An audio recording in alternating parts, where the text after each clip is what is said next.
রমজান মাসে চাঁদ দেখার পরে এই একটি দোয়া পরে আল্লাহ তাআলার কাছে যা চাইবেন আপনার সকল মনের আশা পূরণ হয়ে যাবে। আল্লাহর কসম করে বলছি, রমজানের চাঁদ এটি আল্লাহর দেয়া বরকত। আল্লাহ রাসূল সাল্লাল্লাহু আলাইহি ওয়াসাল্লাম বলেন, ইযা দাখালা রমাদান, যখন রমজান প্রবেশ করে, ফুতিহাত আবওয়াবুস সামা, তখন আকাশের দরজাগুলো খুলে দেওয়া হয়। অর্থাৎ বান্দা যখন রমজানের চাঁদ দেখে এই দোয়াটি পড়তে পারবে, এরপর আল্লাহর কাছে চাইতে পারবে। আমার রব আল্লাহর কাছে চাইতে দেরি হবে, আমার রব দিতে দেরি করবেন না।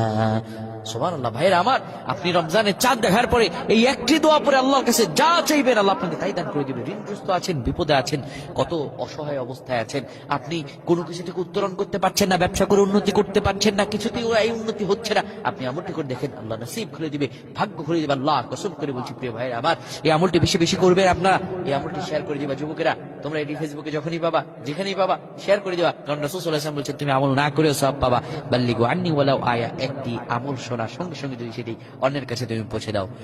যখন আপনি রমজানের চাঁদ দেখবেন তখন পড়বেন, আল্লাহুম্মা আহিল্লাহু আলাইনা বিল আমনি ওয়াল ঈমান ওয়াস সালামাতি ওয়াল ইসলাম রব্বি ওয়া রাব্বুকাল্লাহ, রব্বি ওয়া রাব্বুকাল্লাহ। এই দোয়াটা পড়ে আপনি 7 বার পড়বেন। এরপর আল্লাহর কাছে দোয়া করবেন। দোয়া শেষে দুরূদ শরীফ 10 বার পড়বেন। যা চাইবেন আল্লাহ সব মনের আশা পূরণ করে দিবেন। আল্লাহুম্মা আমিন।